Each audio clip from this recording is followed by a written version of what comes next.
अपने सहयात्री को जरूर अपने पैर को आराम देने का मौका दीजिए।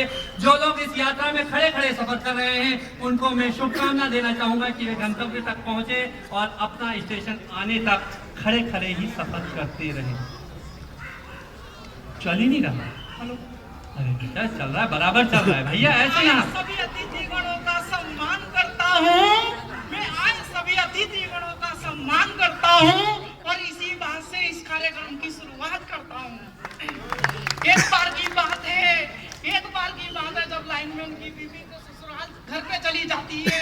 लाइनमैन की बीवी जब घर पे चली जाती है तो लाइनमैन को बीवी की याद आती है। जब लाइनमैन की बीवी ससुराल चली जाती है तो लाइनमैन को बीवी की याद आती है।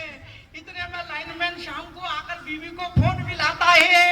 इतने में लाइनमैन आके बीवी को शाम को फोन मिलाता है और हेलो जैसे ही बीवी फोन उठाती है इतने में पत्नी लाइनमैन बोलता है कि तुझको घर जाने के बाद मेरी याद नहीं आती है। पति बोला कि तुझको घर जाने के बाद मेरी याद नहीं आती है।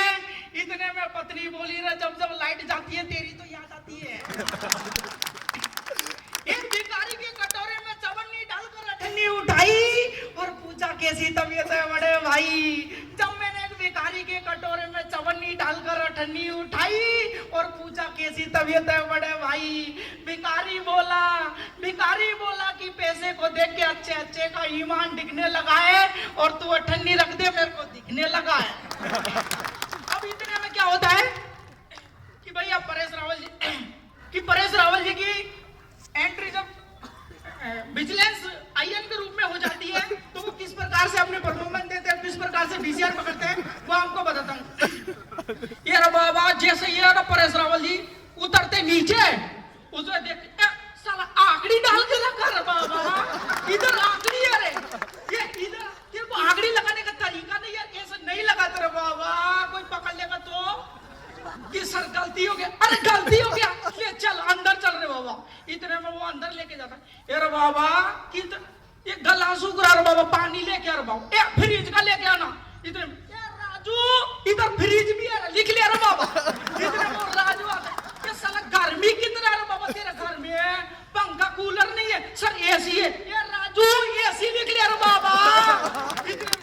फिर अरे ये कितना मस्त गार्डन बना रखा रे, तेरा 3 PS का कनेक्शन है नहीं रे सर, सिंगल फेस। साला मोटर भी चलाता रे बाबा तू सिंगल फेस का है?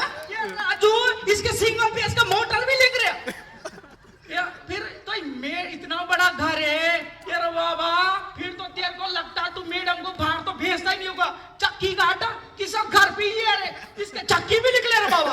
अरे सर गरीब आदमी है कुछ भी नहीं। एक गरीब आदमी में टोटल कितना हुआ राजू बताना रे सर? 1 लाख। ये 1 लाख भर दिया कर बाबा तेरे को। साला आंकड़ी का ऐसा नहीं चलाने का बाबा, चक्की भी आंकड़ी से नहीं चलाने का, मोटर नहीं चलाने का, कूलर पंखा तो बिल्कुल ही नहीं चलाने का बाबा। आज के पास आंकड़ी नहीं डालेगा नहीं सर, गरीब आदमी को कोई बात नहीं रे, हाँ जा 1 लाख का सीट भर दे बाबा। यार बाबा जैसे इसके बाद में ये रे कल से घर में किसी को पानी भरने का जरूरत नहीं रे, सबके घर में मैं 3 नल लगवाएगा रे बाबा। एक में बाबा ठंडा पानी आएगा रे बाबा, जिसको ठंडे पानी से नहाने का वो ठंडे से नहाएगा। एक में बाबा गर्म पानी आएगा रे बाबा, जिसको गर्म पानी से नहाने का वो गर्म से नहाएगा। एक में बाबा पानी नहीं आएगा रे, तो सर पानी क्यों नहीं, साला बिजली नहीं भरेगा तो पानी किस बात का देगा रे तेरे को? जय महाराष्ट्र का। अब इसके बाद में सुरेश अलवेला की जब पोस्टिंग होती है तो क्या होता है कि सुरेश अलवेला जी की पोस्टिंग हो जाती है। पोस्टिंग होने के बाद में अब उनको शादी के रिश्ते नहीं मिल पाते। अब वो किस कारण से नहीं मिल पाते मैं आपको बताता हूँ।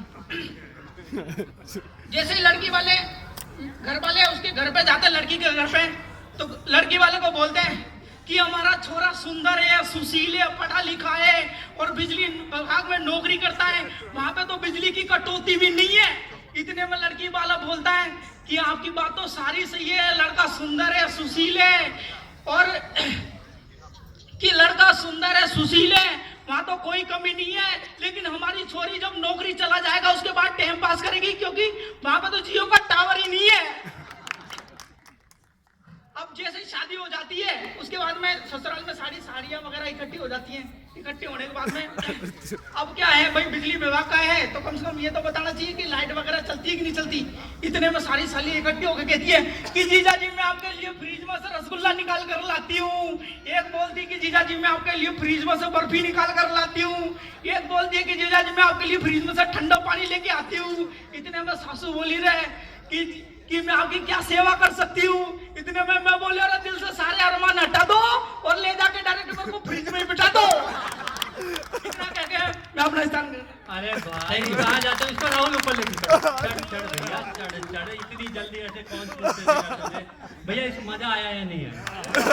ये बच्चे की केवल 2 दिन की मेहनत है, केवल 2 दिन की मेहनत है और इसने मेरे साथ चीटिंग करी। मेरा निवेदन है कि जो जिन लोगों के पास कुर्सियां नहीं है, बहुत सारी कुर्सियां अंदर रखी हुई है, प्लीज लेके आ जाइए। एक बार अपने इस हिंदुस्तान की जब से लोकतंत्र चला है ना, आने वाले शुरू के 10 सालों में तो ऐसी व्यवस्था थी कि कुर्सी हमारे लिए जम जाती थी और पिछले 10 सालों में ऐसी व्यवस्था हुई कुर्सी हमको साथ लेके चलनी पड़ती है। जो समय पे आ गए थे उनके लिए सीट सुरक्षित हो गई, जो नहीं आए वो अपनी कुर्सी अंदर से लेके आए, नहीं तो आप कितनी देर तक खड़े रहेंगे। कई बार बस के सफर में मुड्डी पे भी हमको बैठना पड़ता है, इसलिए ले आइए, मेरा निवेदन है।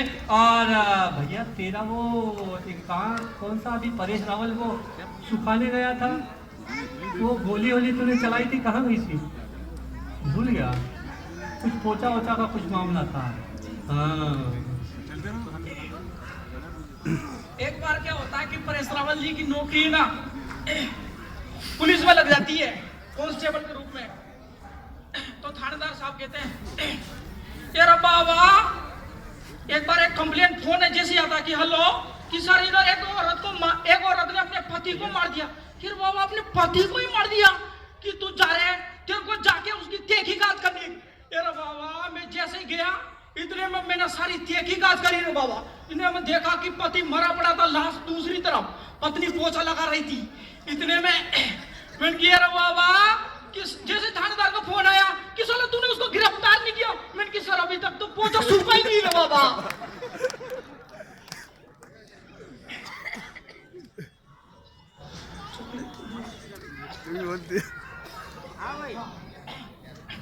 यार बाबा क्या होता एक बार मैंने है ना, मंच देख के इसके पास इतनी सारे आइटम है। एक रेल के सफर में कुछ बच्चे सफर कर रहे थे यात्रा में, तो उनके साथ ऐसा हो गया कि ऊपर से नंबर बोलता है 3 और नीचे वाले थोड़े से खिलखिला ले जाते हैं, फिर उसका जवाब देते हैं 8, तो ऊपर से जोर से ठाटका लगा तो ऊपर से फिर जवाब देते 1, फिर मुस्कुराते थे। ऐसे ही मेरे जैसा आदमी वो सफर कर रहा था रेल के सफर में, कई दर से देखने को मिल जाते। देखो भैया क्या हिसाब है यार तुम्हारा,